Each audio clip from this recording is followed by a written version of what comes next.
Max Verstappen topped FP2 in Mexico with the kind of ease that's become routine. But the real story was 12 places down the order. Oscar Piastri, in the upgraded McLaren that once looked unstoppable, ended the session a lonely 12th, a full 8 tenths off Verstappen, and notably behind his teammate Lando Norris once again. That might sound like just another rough Friday, but in the championship context, it's becoming a pattern too hard to ignore. The Australians' run of average results since Austin has raised eyebrows.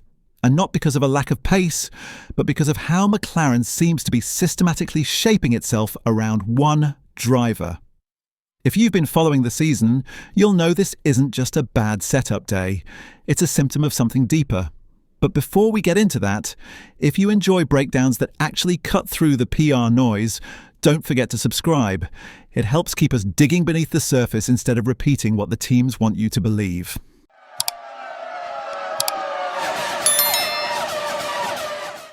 Now, back to Piastri. From the outside, his calm demeanour hasn't changed. No outbursts, no cryptic radio messages, no passive-aggressive interviews. But inside the McLaren garage, there's a quiet imbalance that's starting to look less like coincidence and more like favouritism. Norris has consistently been the first to receive new floor and aero components, while Piastri's car arrives a session or even a full weekend later. At Austin, that difference was brushed off as logistics, but in Mexico, it's harder to defend. Red Bull showed up with a new floor package that instantly clicked. Verstappen's car was stable through turns 7 and 8, biting hard on throttle exit. McLaren, by contrast, looked nervous mid-corner. The telemetry showed what the onboard cameras hinted. Piastri, struggling to rotate the rear, forced to brake earlier just to keep the MCL 38 pointed in the right direction. Norris, in the slightly different setup window, didn't suffer the same instability. That's where the system comes in. Inside McLaren, development paths are data-driven, but the source of that data mostly comes from Norris. His feedback loop dictates much of how the upgrades are tested, which means the car's evolution increasingly reflects his driving DNA.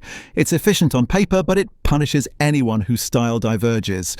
And Piastri's style does. He's smoother on entry, less aggressive with steering input, relying on a predictable rear to carry speed. The newer McLaren updates, especially the revised diffuser introduced in Singapore, have made the rear end sharper and more reactive. Perfect for Norris's point-and-shoot technique, a nightmare for someone like Piastri. Jacques Villeneuve didn't mince words earlier this week, calling Piastri's recent weekends a continuation of messy form. But that take misses the context entirely. The Australian's so-called inconsistency is the result of a car evolving away from him, not a driver suddenly forgetting how to drive. Even Piastri's data from Austin and Suzuka showed comparable corner entry pace to Norris before the new floor came into play. And that leads to the psychological angle. McLaren's internal culture isn't toxic, but it's subtly political. Norris is the face of the team. British, charismatic, deeply embedded in the brand's social strategy. Piastri, despite his raw pace and quiet intelligence, often finds himself framed as the future, not the present. That distinction matters when it dictates who gets what in a championship fight. Sources inside the paddock told Speed Cafe that the Australians' engineering crew has been experimenting outside the main window, which is code for "we're guessing." That's not the environment you want when you're still mathematically in the title race. And then there's Verstappen, the unintentional mirror. After Piastri's quiet frustration in Austin, Verstappen fired back this week when asked about McLaren's internal friction, saying, "If they want to beat us, they can't fight each other." It wasn't malicious, but it hit the truth dead on. While Red Bull brings upgrades that instantly work for their driver, McLaren brings ones that create division. Even Red Bull's so-called silly games, the tape removal stunt that got out of hand between Verstappen and Norris, underline the difference in team chemistry. Red Bull can afford to joke. McLaren can't even align on a car balance. FP2 in Mexico just made that gap visible. Verstappen led comfortably on mediums. Norris, fighting minor oversteer, still placed 5th. Piastri, 12th, battling rear instability that shouldn't exist with a properly matched setup. His fastest sector times came from early runs before the track rubbered in, another red flag that his car's balance deteriorated rather than improved through the session. What's striking is how composed he remains publicly.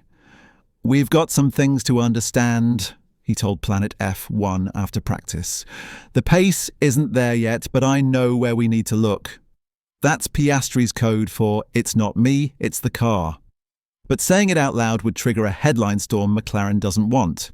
From a technical standpoint, the issue traces back to energy deployment and rear ride height. The Mexico circuit's altitude, over 2,000 meters, reduces downforce and exaggerates instability. McLaren's aggressive rake setup, introduced to boost rotation, left Piastri's rear end too light under braking. Norris's car, with more front-wing load and slightly different suspension preload, compensated better. That difference adds up to tenths per lap. And confidence, which is priceless. Confidence is also what drives decision-making in a team hierarchy. McLaren's data team is naturally inclined to trust the setup that produces the faster lap, even if it only works for one driver. That creates a feedback loop where the winning setup becomes gospel, even when it doesn't fit the other car. In that sense, Piastri's fight isn't with Norris. It's with the system that's built to chase efficiency rather than equality.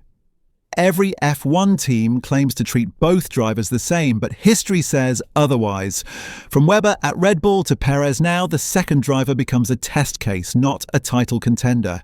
The question now is how long Piastri plays along. He's too smart to publicly challenge the structure, but the frustration is creeping in. Small hesitations in debriefs, subtle glances at the data screens, engineers exchanging uncertain looks. The kind of details you notice when something beneath the surface isn't working, yet it's worth remembering. He's still outperforming what many rookies would manage in this environment. He's methodical, technical, unflappable. That's exactly why McLaren's current trajectory feels wasteful. Instead of unlocking his style, the system is quietly suppressing it. And here's the twist. The moment McLaren realizes that mistake, it might already be too late. Piastri's contract ties him down, but confidence doesn't. Once a driver starts questioning whether the team is really on his side, the relationship fractures in ways that data can't fix. If Mexico's FP2 is any indication, that fracture is widening.